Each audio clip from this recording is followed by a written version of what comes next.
주님께서 여러분과 함께 마르코가 전한 거룩한 복음입니다. 그때 예수님께서 12제자를 부르시어 더러운 영들에 대한 권한을 주시고 둘씩 짝지어 파견하기 시작하셨다. 그러면서 길을 떠날 때 지팡이 외에는 아무것도, 빵도 여행 보따리도 전대의 돈도 가져가지 말라고 명령하시고 신발은 신되 옷도 두 벌은 껴입지 말라고 이르셨다. 그리고 그들에게 말씀하셨다. 어디에서나 어떤 집에 들어가거든 그 고장을 떠날 때까지 그 집에 머물러라. 또한 어느 곳이든 너희를 받아들이지 않고 너희 말도 듣지 않으면 그곳을 떠날 때 그들에게 보이는 증거로 너희 발밑에 먼지를 털어버려라.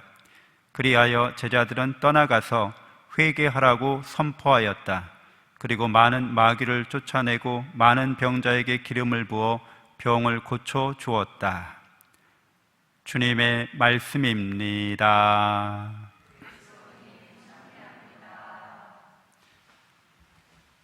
천미 예수님, 하나님의 복동이 사랑합니다. 어색하죠? 네. 좋은 어색함이에요. 네.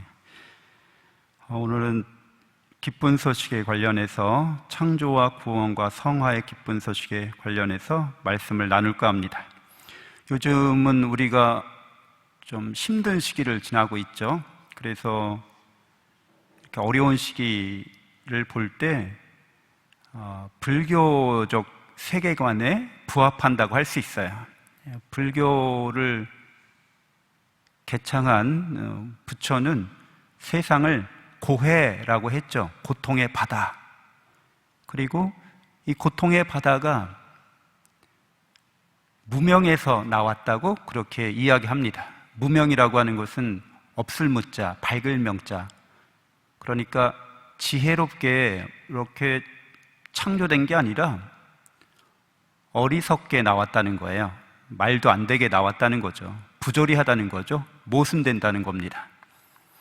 그래서 부처는 힌두교, 지금의 그 당시 이제 브라만교의 신관을 갖고 있었죠. 그 브라만 신이 세상을 창조한 이야기가 나와요. 혼자 있다 보니까 너무 심심해가지고 외로워서 심심한데 세상이나 만들자 해서 만든 게 지금의 세상이라는 거죠. 그 부처가 이 고통스러운 세계를 만든 그 신은 어리석은 신이라는 거죠. 말 그대로 무명이라는 겁니다. 그래서 부처는 고통의 세계, 끊임없이 윤회하는 이 고리에서 벗어나고 싶었어요. 그래서 열반을 추구했습니다. 열반이라는 것이 바로 불이 꺼진 자리라는 뜻인데요. 세상은 고통의 불로, 탐욕의 불로, 집착의 불로 타오르고 있는데 그 불이 다 꺼지면 불 꺼진 자리가 드러나고 그게 열반, 니르바나라고 하는 곳이라는 거죠. 근데 어떻습니까? 그리스도교는 세상을 심심해서 하느님이 만드신 게 아니라 사랑으로, 말씀으로, 무에서 창조하십니다. 그리고 창조하실 때마다 성경에서 창세기에 뭐라고 말씀하세요? 보시니 좋았다라고 말씀하시죠. 사랑 없이는 좋을 수가 없잖아요. 그렇죠? 이 세상은 좋은 것도 있고 나쁜 것도 있는데 냉정하게 바라보면, 사랑 없이 바라보면 무의미한 거죠. 인생 사는 게 저절로 우연하게 됐거나 아니면 어떤 열등한 신이 세상을 만들었거나. 근데 사랑으로 만들었다, 창조했다고 할 때는 좋은 것도 좋은 거지만 나쁜 것도 좋은 게 됩니다. 왜냐하면 사랑은 모든 것에 의미를 부여합니다. 의미를 추구하고 오히려 고통과 고난과 역경과 시련을 통해서 그 사람이 사랑을 깨닫게 되고 사랑 안에서 성장하고 성숙하는 그런 은총의 시간이 될 수 있습니다. 그래서 하느님께서는 사랑으로 세상을 바라보시면서 보시니 좋았다고 하시는 거죠. 그리고 당신이 창조하신 그 세계 안에 늘 사랑으로 함께 하고 계십니다. 하느님께서 사랑으로 이 세상을 창조하셨을 때 인간을 특별히 당신의 모습에 따라 창조하시잖아요. 그래서 우리가 인권을 존중하고 인권 침해가 신성불가침의 권리이기 때문에 누구나 지켜야 된다고, 존중해야 된다고 그렇게 믿는 근거가 되는 거죠. 그렇게 우리 인권의 근거가 하느님의 사랑에 의한 하느님의 모습을 닮은 인간이기 때문에 누구나 다 하느님 대접을 받아야 된다. 인간은 존중받아야 한다. 그것이 근거가 되는 거죠. 만약 그것이 없다면 인권의 근거가 희박합니다. 왜 인권을 존중해야 되는지 설명할 수 없다는 거예요. 그리고 우리는 하느님을 닮았기 때문에 하느님처럼 창조적인 능력이 있습니다. 그래서 여러분은 누구나 다 여러분의 마음을 만들고 있는 거죠. 여러분 마음의 주인공, 여러분 마음의 주인 누구예요? 바로 여러분 자신이 여러분의 마음을 형성하고 있는 거죠. 여러분의 인격 형성, 여러분 스스로 여러분 인격의 주체이고 주인공입니다. 물론 혼자 만든 건 아니죠. 부모님과 주위의 여러 이웃들이 나의 마음을 형성하고 인격을 만들어가는데 도움을 주기도 하고 좋은 영향이나 나쁜 영향을 주기도 했습니다. 그러나 결정적으로는 자기 마음의 주인은 자기고 자기 인격 형성의 최종적인 결정권자, 책임권자는 자기 자신이라는 거예요. 누구도 그걸 부정하거나 부인할 수 없습니다. 그래서 우리가 미사 때 제 탓이요, 제 탓이요, 저의 큰 탓입니다 라고 하는 것은 제가 책임이 있습니다 라는 뜻이고 제가 주인공입니다 라는 뜻이죠. 제 탓이에요, 남 탓이에요 하는 사람은 난 무책임한 사람이고 내 인생에 나는 주인공이 아닙니다. 어쩔 수 없었잖아요. 이렇게 하니까 저는 그렇게 한 거죠. 저 사람이 이렇게 하니까 난 이렇게 할 수밖에 없었던 거죠. 이것은 자기 자신이 갖고 있는 하나님이 주신 가장 큰 선물, 하나님을 닮은 선물 중에 바로 자유의지라고 하는 것을 부정하는 거죠. 인간답지 못하고 점점 더 자기 소외를 겪을 수밖에 없습니다. 그런 사람들은. 그래서 이렇게 하느님의 사랑과 은총으로 보시니 좋은 세상을 우리는 살아가면서 하느님을 닮은 우리에게 하느님은 세상을 맡겨주셨습니다. 그래서 우리는 세상의 지배자이면서 관리자가 되었습니다. 그래서 이렇게 세상의 하느님의 뜻에 따라서 지배하고 관리하는 우리에게 요청되는 것은 제일 큰 미덕이 겸손인 거죠. 하느님 앞에 겸손한 겁니다. 그리고 하느님의 말씀에 순종하는 겁니다. 그래서 우리는 철저하게 충직한 관리자로서 살아야 합니다. 사실 그렇잖아요. 우리가 소유한 것은 아무것도 없잖아요. 우리의 생명이나 우리의 건강이나 우리의 가족, 재산, 나의 모든 소유라고 할 수 있는 것들은 영원히 나의 것이 아닙니다. 잠시 관리의 대상으로서 우리가 그것을 다루고 있을 뿐이지 영원히 그렇게 되리라는 것을 누구도 생각하지 않죠. 잠시 내가 맡아서 가지고 있는 거기 때문에 관리자로서 하나님의 뜻에 따라서 그 창조주의 뜻에 따라서 잘 관리하고 겸손하고 순종하게 그것을 통해서 하나님의 뜻에 따라서 영광을 드러내야 하는 존재가 바로 우리인 거죠. 근데 잘 알다시피 우리의 원조들이 악마의 유혹에, 사탄의 유혹에 빠져서 하나님 앞에 교만하게 됩니다. 관리인인데 주인이 되려고 하는 거예요. 그러니까 주인 자리를 뺏으려고 한다는 거죠.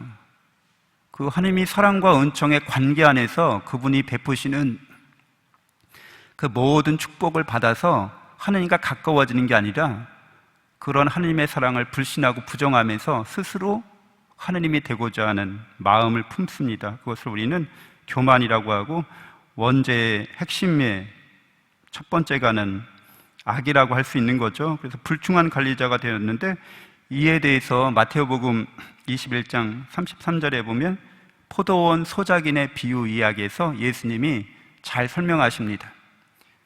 포도원을 만든 주인이 있는데 소작인들에게 그걸 주었다는 거죠. 맡겼다는 거죠. 근데 소작인들이 어떻게 해요? 이제 도지를 받아오라고 하니까 보낸 사람들을 죽이고 나중에는 아들까지 죽이죠. 그러니까 관리자가 주인의 아들까지 죽이는 그런 배은망덕한 불충함을 보입니다. 그래서 죄라고 하는 것을 우리가 잘 살펴보면 하느님의 사랑을 떠난 인간이 사랑을 하긴 하되 그 사랑이 그릇된 사랑, 모진 사랑, 어리석은 사랑, 악한 사랑이라는 거죠. 그래서 이렇게 모질고 그릇되고 어리석고 악한 사랑을 하면 할수록 더러워집니다. 그러니까 자기 본래의 하나님을 닮은 영적인 자아가 점점 이런 잘못된 그릇된 사랑으로 더러워져서 자기 아닌 것처럼 된다는 거죠. 이것을 우리는 인간 소외라고 합니다. 하나님이 아니라, 하나님을 닮아가는 존재가 아니라 자꾸 자기가 사랑하는 대상을 닮아가기 마련이어서 피조물을, 하나님이 만드신 그 피조물을, 그것이 돈이 됐든 권력이 됐든 명예가 됐든 아니 어떤 것이 됐든 그거를 닮아가서 그렇게 닮아가는 것을 우리는 속물화라고도 해요. 사물화라고 하고 그것을 인간의 자기 소외라고도 합니다. 그래서 더러운 영이라고 성경은 표현합니다. 더러워졌다는 거죠. 그래서 하나님께서는 이렇게 죄를 짓고 죽을 수밖에 없는, 하나님을 떠나서 단절될 수밖에 없는 그 길을 가는 우리에게 당신의 올바르고 너그럽고 지혜롭고 선한 사랑을 베풀어 주십니다. 바로 당신의 아드님의 십자가를 통해서 인간의 잘못된 사랑을 당신의 참된 사랑으로 바꿔주십니다. 그래서 우리 모두가 다, 죄인들이 다 그렇게 하나님의 사랑과 은총으로 죄로부터 구원받았다는 거죠. 그래서 이 죄의 문제는 항상 사랑하고 연관해서 깊이 살펴봐야 되고, 우리가 구원받았다고 하는 것도 하나님의 사랑과 연계돼서 그분의 사랑 안에서 우리가 정말 구원받았다는 깨달음과 확신이 있어야 합니다. 제2독서에서 하나님께서는 계획이 있으시고 하나님의 신비로운 계획이 예수님에 의해서, 교회에 의해서 드러난다고 우리에게 말씀해 주시죠. 그래서 하나님은 모든 이를 사랑하십니다. 그런데 우리하고 갈라져 나간 개신교 형제들은 어떻게 이야기해요? 예수님을 안 믿으면 다 지옥 간다 이렇게 얘기하잖아요.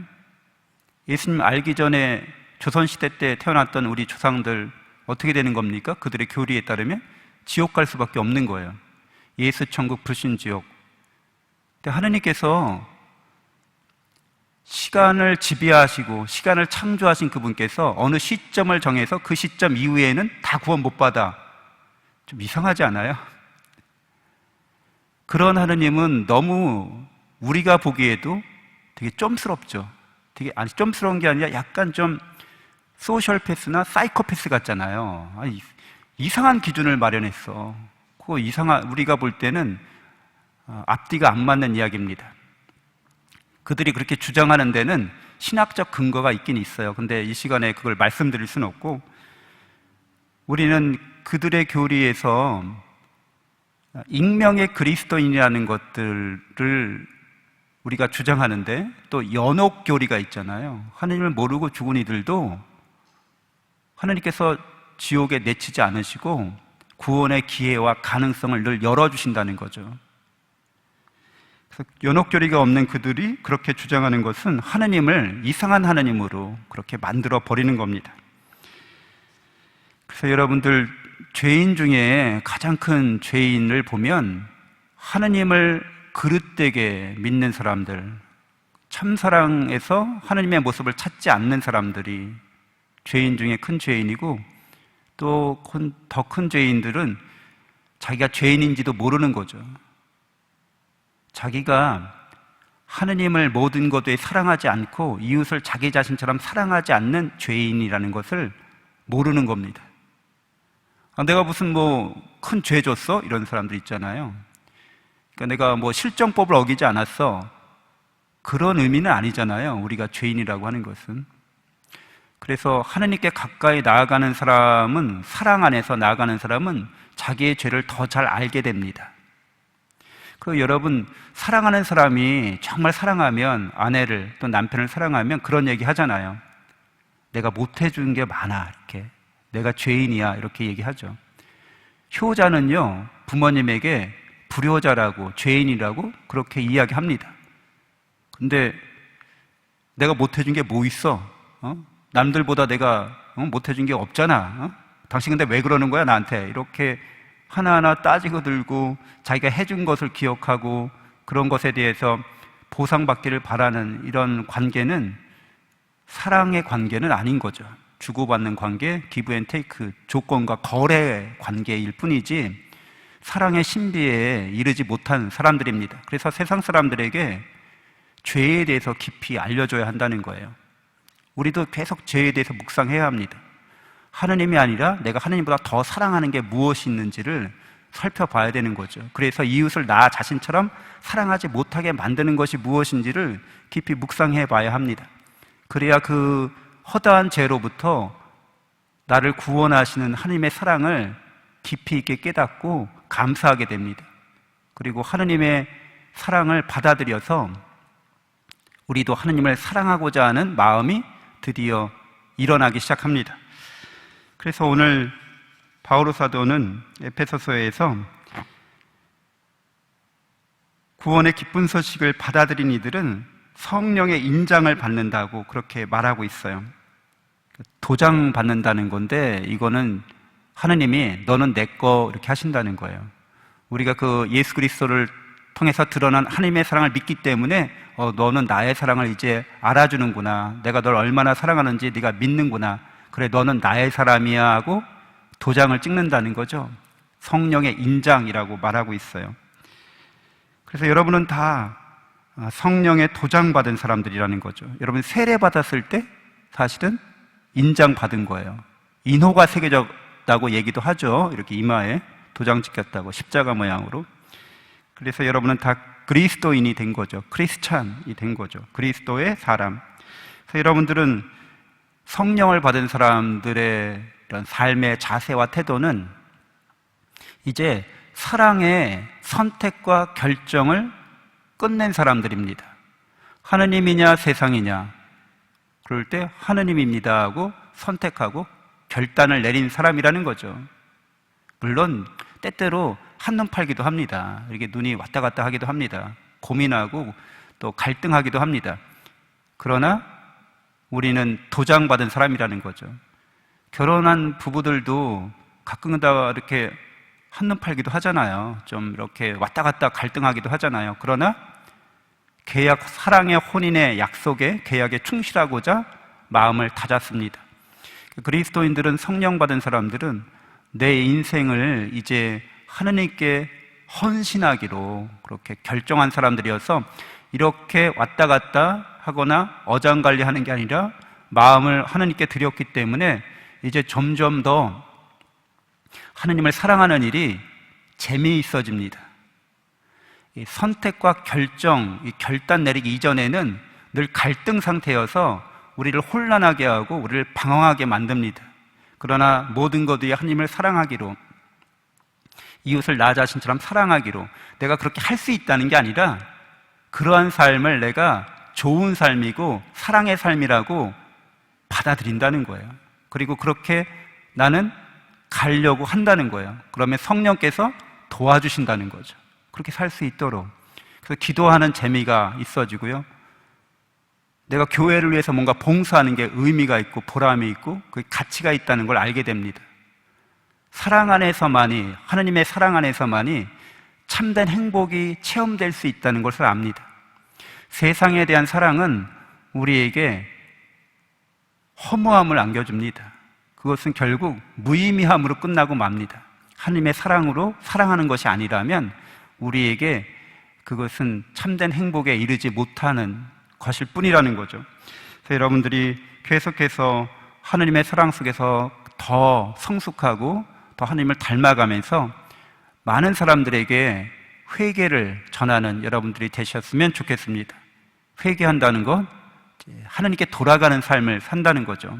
세상이 아니라 하느님께로 향하고 세상에서 하느님을 선택하고 하느님께로 결단하는 사람으로서 봉헌하고 봉사하면서 자기 자신의 삶을 온전히 하느님께서 우리를 사랑한 것처럼 우리도 헌신하는 그리스도인들이 되기를 모두 축원합니다. 잠시 눈을 감고 기도하겠습니다.